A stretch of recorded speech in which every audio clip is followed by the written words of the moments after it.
When Ultra Instinct was revealed years ago in Dragon Ball Super, I was super interested. At the end of the day, I think martial arts, and especially peak martial arts, is the coolest thing in the world. Now, enough of me being a little nerd about martial arts, and let's talk about what if Tanjiro had Ultra Instinct. Yeah, Ultra Instinct is a little different than anything we really have in Demon Slayer, or at least a little bit different. It's not too drastically insane. We've seen that, well, there's people in Demon Slayer, or demons in Demon Slayer, that have insane martial arts, so it's not 100% far-fetched, but of course, Ultra Instinct is probably the more drastic version of most, if not all, martial arts. But with that said, what would have happened if Tanjiro did have Ultra Instinct? Well, there's kind of two ways you could really look at this, and you might be wondering, how is there two ways to look at it? And, well, you'll see in a second, because the first one is a little bit more realistic, and the second one is a little bit more overpowered, you could say. The first version of this what if of Tanjiro having Ultra Instinct starts when he's young. And also changes his family just a little bit. We know that his family is a simple one, a very, very simple one, at least outside of his father. His father is the one that was a special person, and someone that actually did some crazy feats. And we've heard it throughout kind of parts of the story of Demon Slayer about what he did when facing down a giant bear, and also his ability to dance, well, in the freezing snow, even though he's extremely sick and basically on death's door. So let's change this a little bit and add on to it that he himself was a master martial artist. A martial artist that taught his son as much as possible all the time. And let's just say, in this reality, Tanjiro was a absolute prodigy for martial arts specifically. And martial arts has allowed Tanjiro to more or less understand the world in a brand new way, and in a way that he never thought he even could understand the world. And he would learn martial arts through his father and until he passes away, and eventually through books and tons of scrolls that his father left for him. But there's one thing that Tanjiro began to learn that was something that not even martial artists that were the best of the best were able to master, and that was something known as Ultra Instinct. And Ultra Instinct was the idea that he could more or less move his body without even just thinking about it. Every single part of his body, from his arm to his leg to his head, would move on its own and have its own thought process, and basically he wouldn't have to think about moving. His body would move on its own and react to whatever was occurring. Now this right here is an extremely difficult idea to think about, and an extremely difficult thing to process. But Tanjiro himself was able to grasp it to a certain extent, and that would allow him to actually become a martial artist that would be pretty renowned in the near future. And he's only a young little lad. Tanjiro would still go through some of the crazy things that he would normally go through in Demon Slayer, like unfortunately watching his family perish, or at least coming home to his family completely dead. And as sad as it is, that wouldn't change very much. When he would arrive, he would see his little sister is somehow still breathing. So he grabs her and tries to run off to find some help. But when his demon sister would awaken and attack him, he would easily fend her off, bobbing, weaving, and dodging entirely. And, well, someone by the name of Giyu Tomioka would soon be arriving, because when he sees Tanjiro, a young kind of child, or at least a younger child, dodging and easily parrying this other demon that is literally trying to kill him, and he doesn't even have a weapon. It seems like Tanjiro isn't even trying to fatally hurt the person in front of him either.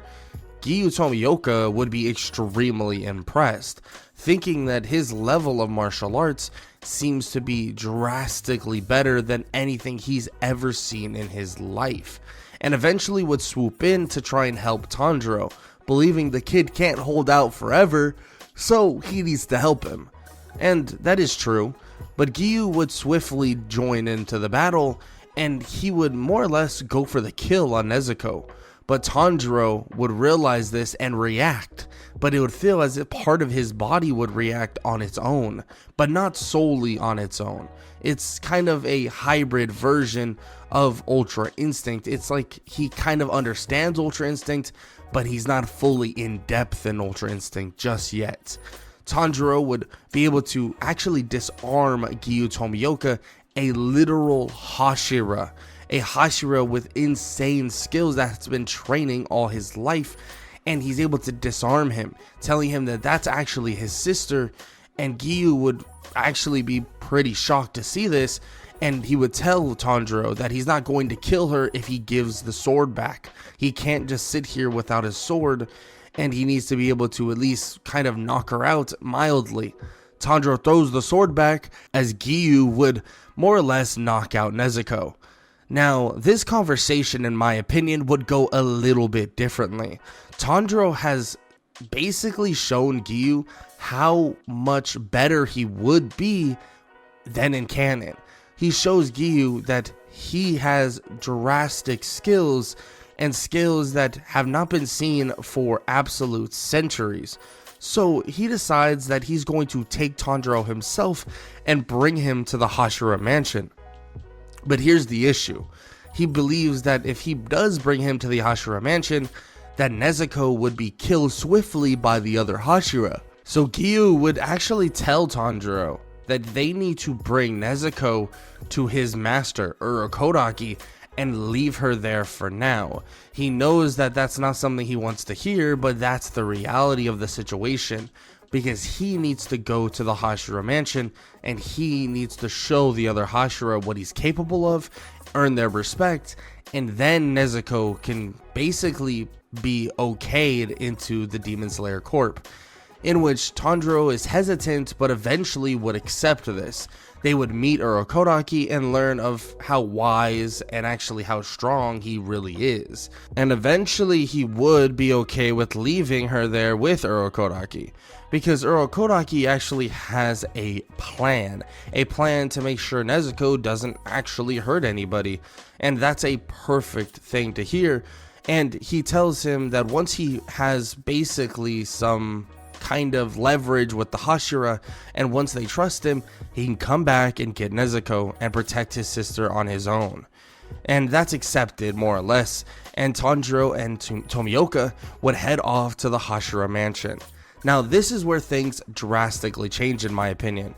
We know that the missions that Tanjiro goes through are a little bit different just based on location, so I wouldn't really see him meeting someone like Zenitsu or Inosuke, at least early on. If you want to say that he does, that would be okay, but overall, I don't think Zenitsu or Inosuke would be in any bad position necessarily if they didn't meet up. And if Inosuke and Zenitsu meet up together, they'll be just fine, at least until they take on someone like Rui, or at least go into Rui's family's mountain. But that's beyond the point right now. I'll get to that in a second. Tanjiro would meet the Hashira, and he would more or less train with them a little bit, just to show them what he has. And it's obvious that in terms of hand-to-hand combat, he is levels above all of them, and it's not even close. Now, in terms of using a sword, he has no experience, but once he grabs a sword and starts using it, he's already kind of levels above the regular Demon Slayer. Just a normal Demon Slayer that just passed the exam, he's already levels above him. or above a Demon Slayer like that, in which makes everybody extremely shocked. It's just his defense is impeccable. His ability to move and also bob and weave and actually just avoid all damage impresses them all. And it actually impresses someone like the Stone Hashira. Actually, so much so that he says that he might not have the raw strength the Stone Hashira has, but he has the defensive ability and obviously the reactions to use a weapon similar to him. And he suggests that if he wants to get the most out of himself and the most out of everything he does, maybe he uses a weapon kind of like nunchucks in a way. A weapon that would allow him to kind of utilize anything and everything defensively and all around him. See, nunchucks are very, very hard to use, especially in terms of kind of not hitting yourself. But Tanjiro would never have that issue. He would never hit himself. But instead of nunchucks, because obviously you can't slice a demon's head off like that, he would have blades. It's kind of like two swords on a rope in a way, but at the same time, he would be able to kind of utilize them like nunchucks. And him having a weapon like this would allow him to be extremely flexible in battle, but the learning gap with utilizing these is so extremely insane that really it's kind of difficult for even him to fully learn and understand, especially because nobody else has ever utilized something like this. He's kind of in the same realm as Igoro in terms of just his special style of utilizing a blade. Igoro is more or less able to utilize his blade nowhere near how anybody else can utilize their own, so Tanjiro would be in the same ballpark. Now let's talk about how these fights would go and how more or less being a Demon Slayer would ensue. Well, the whole Demon Slayer kind of exam would be extremely easy. The final exam would be a breeze for Tanjiro, and he could slay every last demon inside the forest. And that's the same thing for just any real normal battle he would go through. Let's say he does meet Inosuke and Zenitsu, but in my opinion this wouldn't occur. Every battle before then and after would be extremely easy, or at least until he would normally meet the Hashira in canon. So in simplicity, let's just talk about the battles that really do matter, and that's everything after he would meet the Hashira for the first time. And I think we're all thinking what I'm thinking: how would he fare against someone like Akaza, someone that is a master martial artist in himself, and kind of a minor reason why I wanted to create What If Tanjiro Had Ultra Instinct, because this would make him a master martial artist nonetheless. And this battle between Tanjiro, Rengoku, and Akaza would go far different, far different. And in my opinion, Tanjiro would be skilled enough to actually take down someone like Akaza. And it might sound insane, but I truly believe that. Akaza is a master martial artist, but Tanjiro would have a special way of fighting that even Akaza doesn't understand. And his ability to use his kind of dual-bladed kind of nunchucks would allow him to have a massive advantage, and his ability to kind of protect Rengoku's blind spots without even reacting very much would make for an easy way for him to just dominate the battle. And in my opinion, he would be able to get the best of Akaza, and eventually Akaza would yield when he realizes that Tanjiro is better and stronger than him. And Akaza would eventually succumb to either a death from Tanjiro being cut, or being, his head being chopped off, or dying in the sun and believing that he's met his match and that this is the honorable way of going out. So in this realm of reality, well, Rengoku lives, and it would be very similar to Tengen. Tengen would live on without actually being massively injured. So if he does decide to retire, it's kind of on himself. If he does retire, it's really because he wants to stay with his wives and less of an injury thing. So from what you can hear, you can tell Tanjiro is pretty darn freaking powerful, and his abilities would allow him to do some insane things, even becoming probably what I would call a martial arts Hashira. But he would lack a couple things, and that would massively be a breathing style.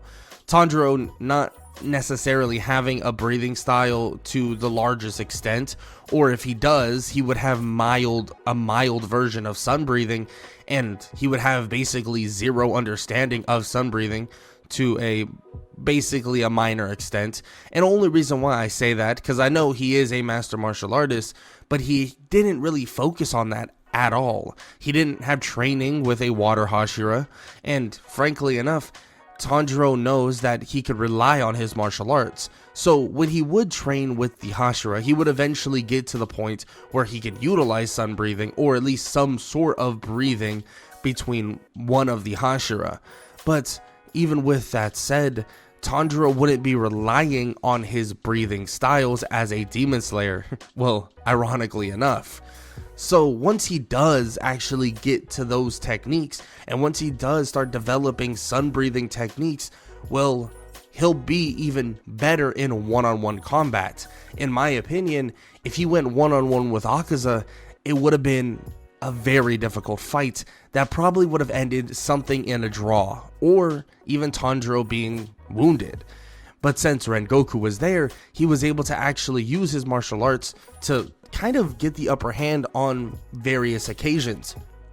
But like I said, time is of the essence, and the more time that passes, the better Tanjiro gets. So in my opinion, everything after the Akaza fight and everything beyond the Tengen against Gyutaro fights would be something of very easy proportions for Tanjiro, and that includes when he heads into some of the most crazy fights he'll have against Muzan himself after the Infinity Castle, or even during the Infinity Castle, because he'll actually be able to help the other Hashira in a different fight. If it's Kokushibo, if it's Doma, he can help them in that regard because he's not taking on Akaza, and that would be the same thing with Giyu Tomioka. But with all that said, you might be wondering, what's this second version I was talking about with Tanjiro being overpowered? Especially because this one already feels like he is pretty damn strong. Well, I think we all understand that Ultra Instinct comes from Dragon Ball. So if you gave him Ultra Instinct derived straight from Dragon Ball and not from a martial arts background, well, you would get a Tanjiro that would be basically imbued with Ki, a force that is not basically balanced for Demon Slayer, and a force that Tanjiro could use to absolutely incinerate every last demon. So if we want to talk about overpowered, Tanjiro would be able to incinerate Muzan himself into literal ashes.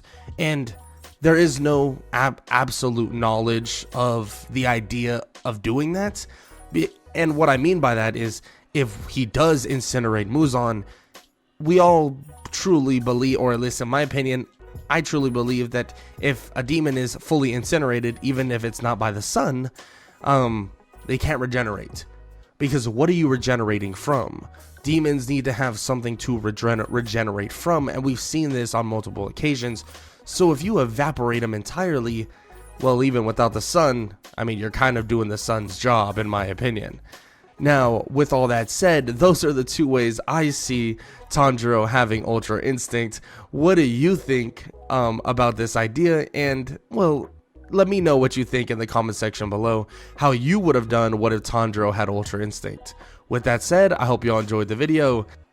Make sure to leave a like, leave a sub, and leave a comment down below. And yeah, check the links in the description. And I hope you all have an amazing day. Later.